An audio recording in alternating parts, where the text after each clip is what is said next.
Imagine waking up one day and realizing that nothing moves you anymore. Not rejection, not criticism, not loss.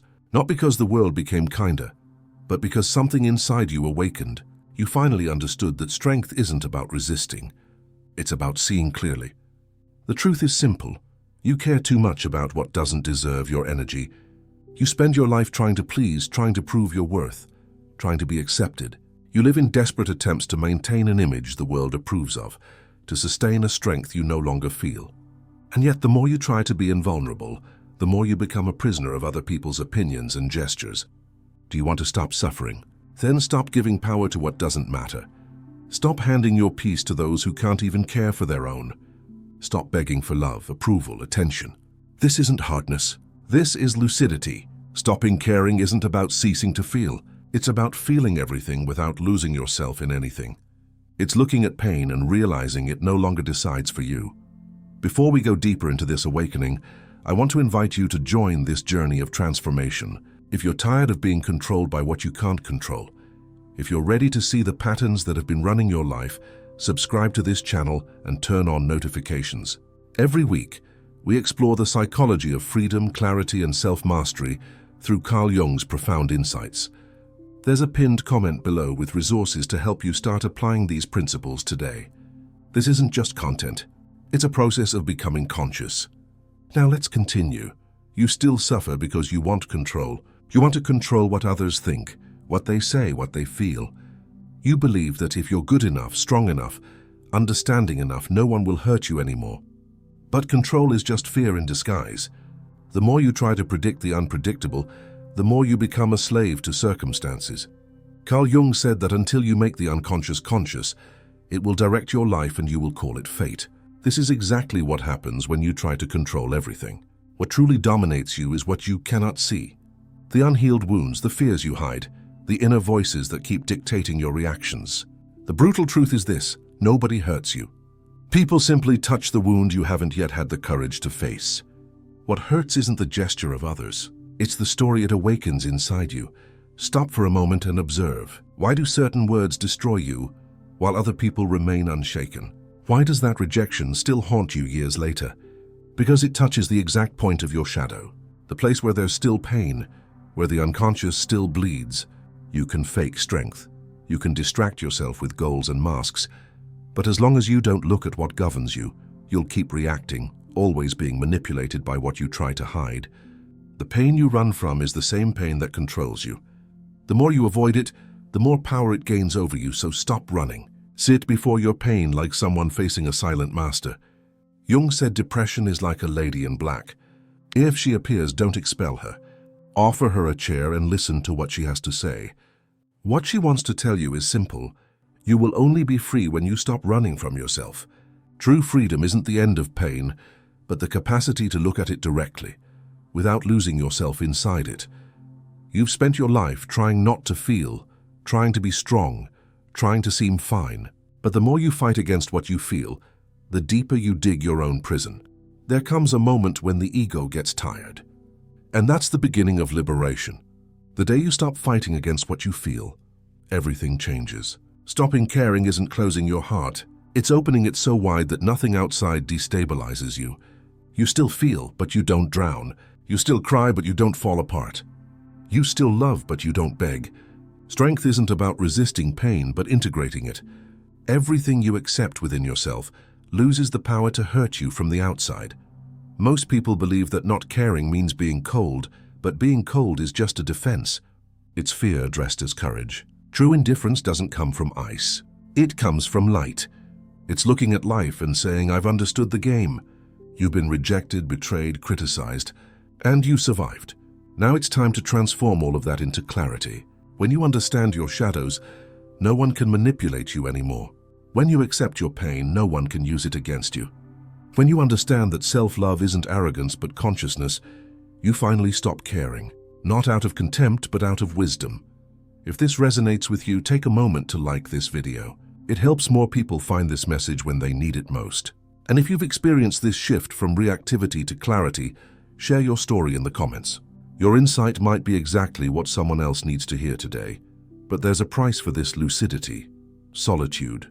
Not because the world rejects you, but because you no longer fit where you used to hide. It's like climbing a mountain. Up there are fewer voices, but the view is absolute. You begin to see with clarity the illusions that sustained the people around you, the games, the neediness, the masks. At first, this perception hurts, because perceiving means losing illusions. But soon comes peace, the peace of someone who no longer needs to prove anything to anyone. Jung called this process individuation, becoming who you truly are. And being who you are requires destroying everything others invented about you.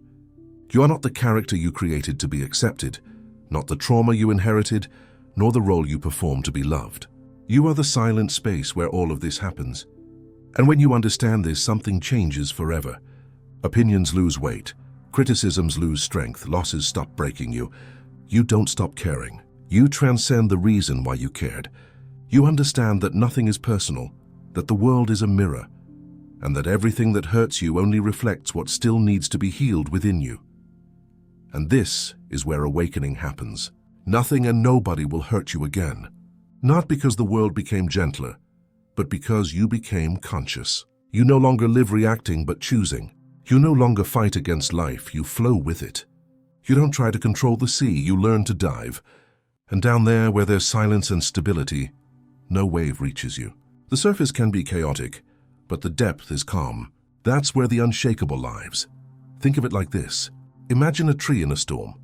The branches whip violently, leaves scatter, the trunk sways, but the roots remain still, anchored deep in the earth. That's the difference between living on the surface of your consciousness and living from your center. Most people spend their entire lives in the branches, moved by every wind, shaken by every storm. They believe the movement is inevitable because they've never descended to the roots. But you can. You can find that place within you that remains untouched, no matter what happens above. This is the master image, the tree and its roots, and we'll return to it because it holds the secret of what Jung meant by the self. The ego lives in the branches, constantly reacting. The self lives in the roots, eternally stable. Your work isn't to eliminate the branches. It's to remember you are the entire tree. Let me show you how this plays out in real life. You receive a message.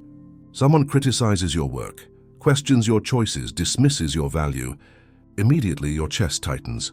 Your mind starts racing, building defenses, crafting responses, replaying the hurt. That's the branches in the storm. But if you pause, if you breathe and descend into the roots, something shifts. You realize the criticism isn't about you. It's about their pain, their projections, their unmet needs. And suddenly the storm is still there, but you're no longer in it. You're watching it from below, calm and unmoved. This is what Jung meant when he spoke of integration. You don't suppress the reaction. You witness it. You don't deny the hurt. You understand its origin. And in that understanding, you become free. Because freedom isn't the absence of feeling. It's the presence of awareness. Now here's the part that most people miss. The reason you can't stop caring isn't because you're weak. It's because you're carrying wounds that haven't been named. Jung spoke extensively about the shadow. The parts of yourself you rejected, denied, buried. Every time someone triggers you, they're not creating new pain. They're illuminating old pain. The anger you feel when someone dismisses you, that's the child in you who was never seen. The anxiety you feel when someone leaves, that's the part of you that learned love was conditional. The shame you feel when someone criticizes you, that's the voice that told you you were never enough. These aren't abstract concepts. They're living presences within your psyche. And until you turn toward them, until you offer them that chair Jung spoke of, they will continue to govern your reactions. You will continue to give your power away, not because you choose to, but because you don't yet know you're doing it. So how do you begin? How do you stop this unconscious transfer of power? You start with one practice, one micro-action that changes everything. Every time you feel triggered, every time someone's words or actions destabilize you, pause. Don't react. Don't defend. Don't explain.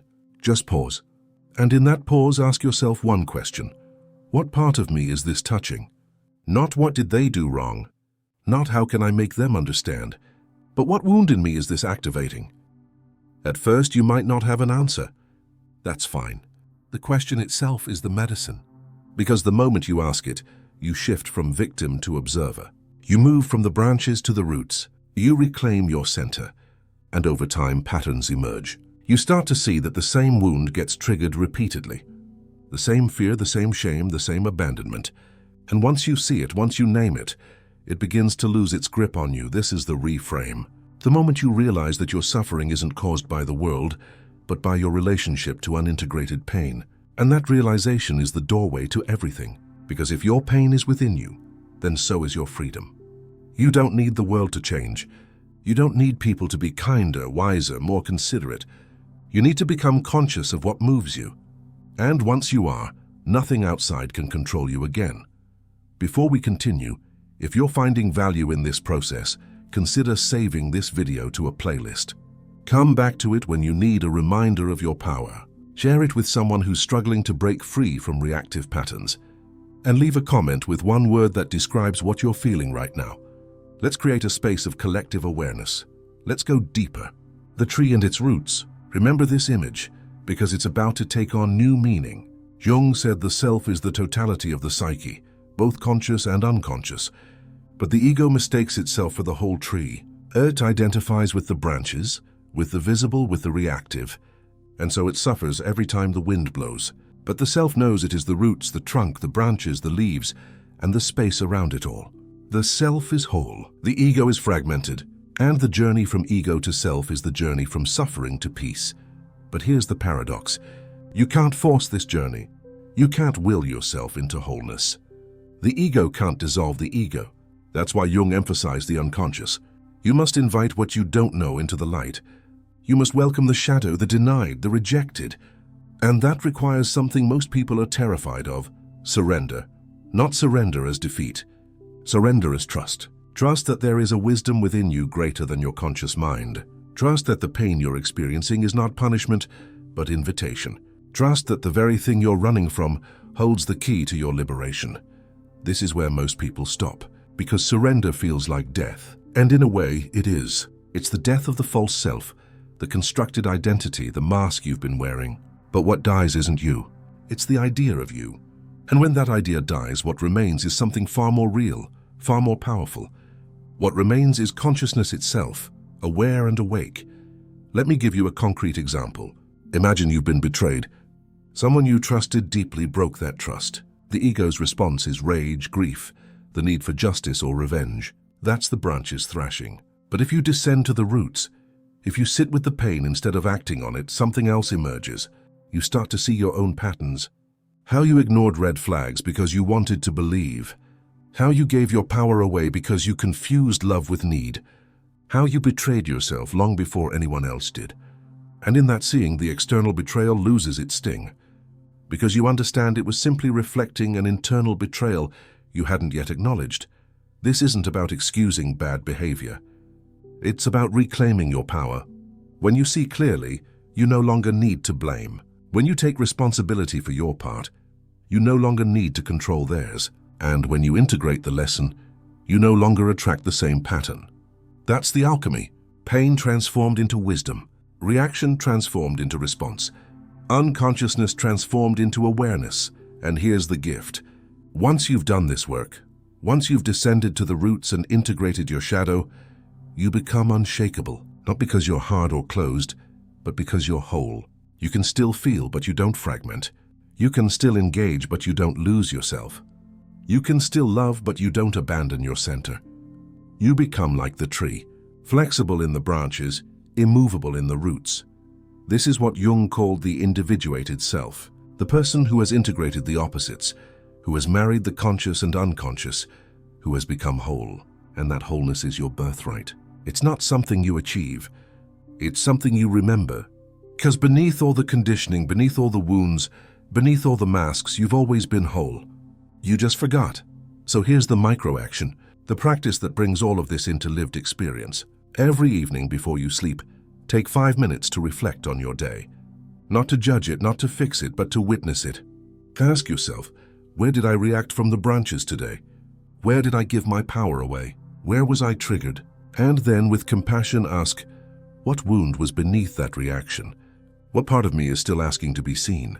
Write it down, not to dwell, but to acknowledge.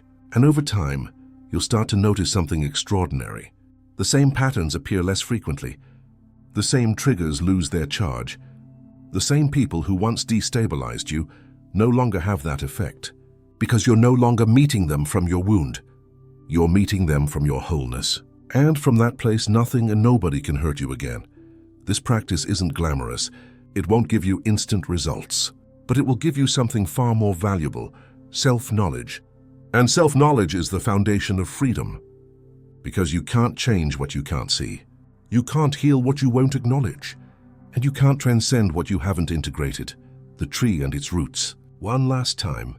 When the storm comes, and it will come, you have a choice. You can live in the branches, whipped and scattered by every gust, or you can descend to the roots, where the storm cannot reach you. That descent is the practice. That stillness is the goal. And that unshakable presence is your true nature. If you've made it this far, you're ready for something deeper. Subscribe if you haven't already, because we're just beginning to explore the architecture of consciousness. Turn on notifications so you don't miss the next transmission. And comment below with one insight you're taking from this. Let's build a community of people committed to awakening, not just consuming content. Let me address something crucial. People often confuse this state of inner stability with emotional numbness. They think becoming unshakable means becoming cold. But that's the ego's interpretation, and it's completely backwards. The truth is this: when you're no longer controlled by your wounds, you actually feel more, not less. You feel with clarity instead of through distortion. You experience life directly instead of through the filter of fear. Think about it. Right now, your emotional reactions are clouded by past pain.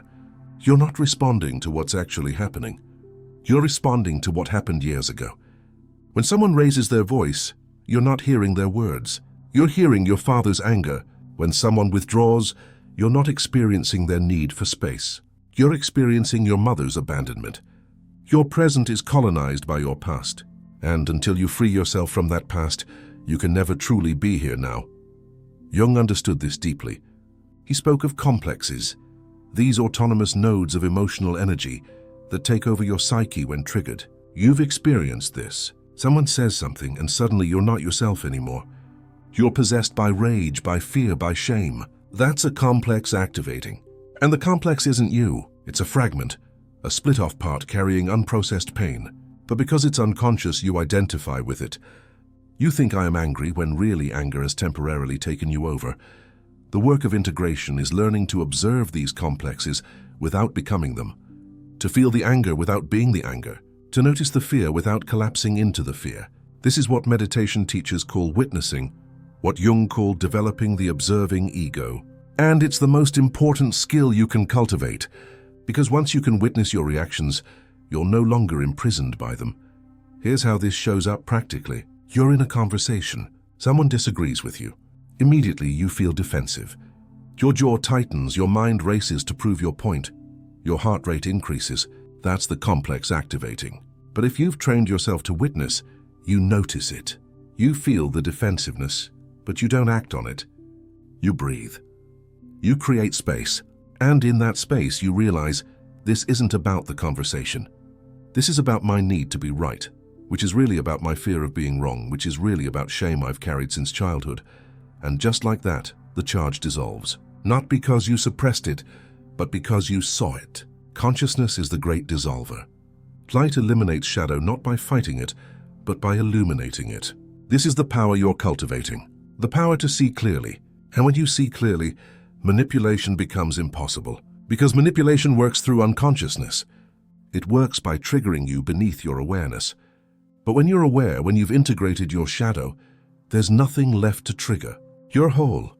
This wholeness is what makes you invulnerable. Not because you've built walls, but because you've removed the wounds people could exploit. You're not defending yourself because there's nothing to defend. You're not proving yourself because there's nothing to prove. You simply are. Present, aware, complete. And from this state, your relationships transform. You stop attracting people who wound you because you're no longer vibrating at the frequency of woundedness. You stop tolerating disrespect because you no longer have an internal voice agreeing with it. You stop giving endlessly because you understand that love flows from fullness, not depletion. Everything changes when you change the relationship with yourself. But let's be honest about the challenge.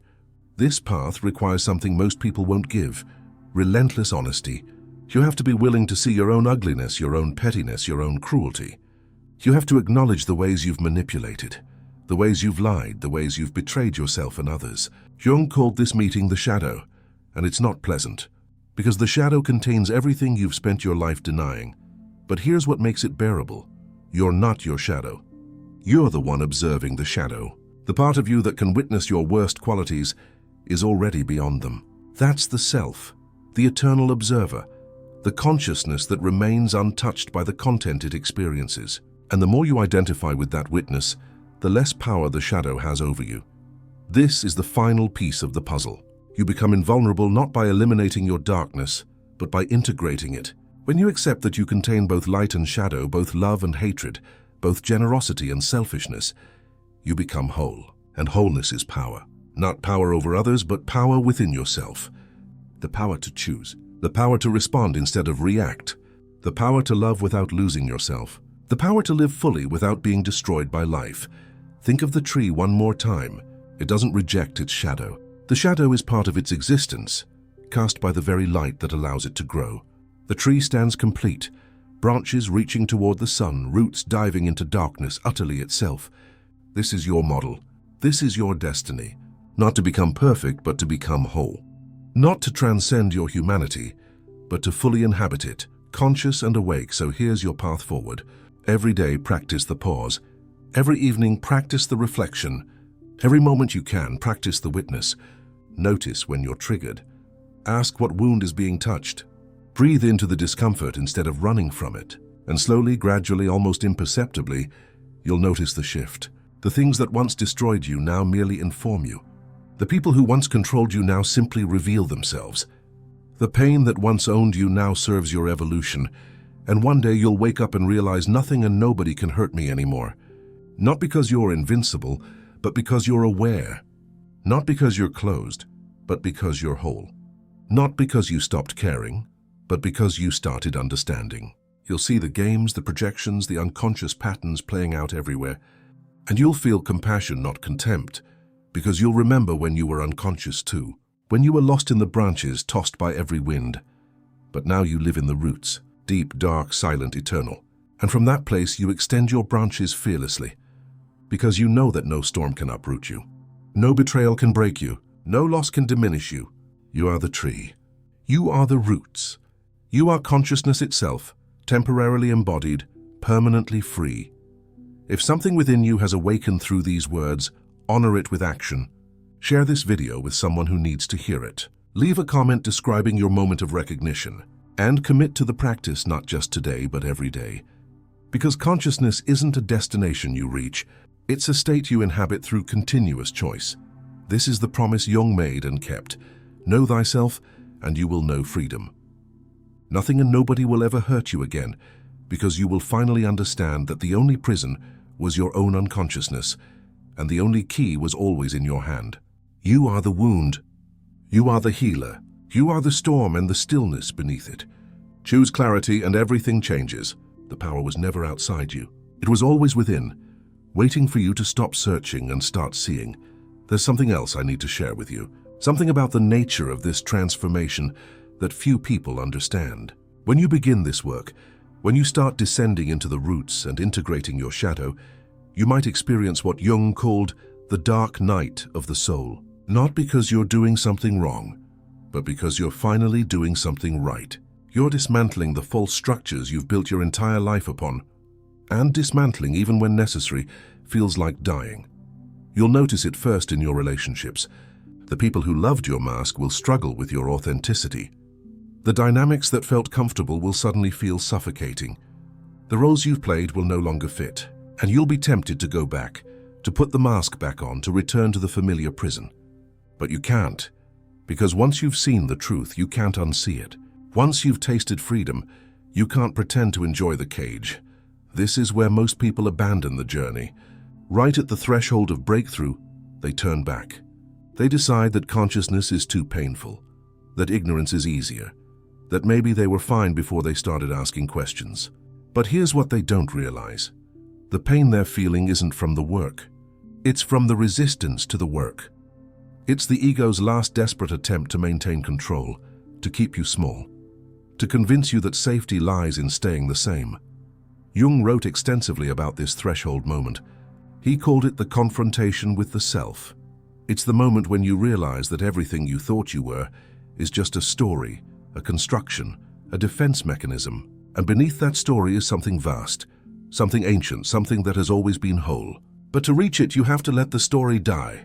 You have to allow the false self to dissolve. And that dissolution, that ego death, feels like annihilation, but it's not. It's liberation. Because what dies isn't you. It's everything that was never you in the first place. The conditioning, the trauma responses, the inherited beliefs, the performed identities, all of it falls away. And what remains is essence, pure consciousness, the part of you that has been quietly observing this entire journey, waiting patiently for you to remember. Think of a butterfly in its chrysalis. From the outside, it looks like death. The caterpillar dissolves completely, its entire structure liquefying. But inside that darkness, something miraculous is happening. The caterpillar isn't dying. It's transforming. Its DNA is reorganizing. Its cells are restructuring. Its entire being is preparing for flight. And when it finally emerges, it doesn't remember being a caterpillar. It knows only wings. This is your process. Right now, you might feel like you're dissolving. Like everything you knew is falling apart. Like you don't recognize yourself anymore. Good. That means it's working. You're in the chrysalis. And what's happening inside you is too profound for words, too sacred for analysis.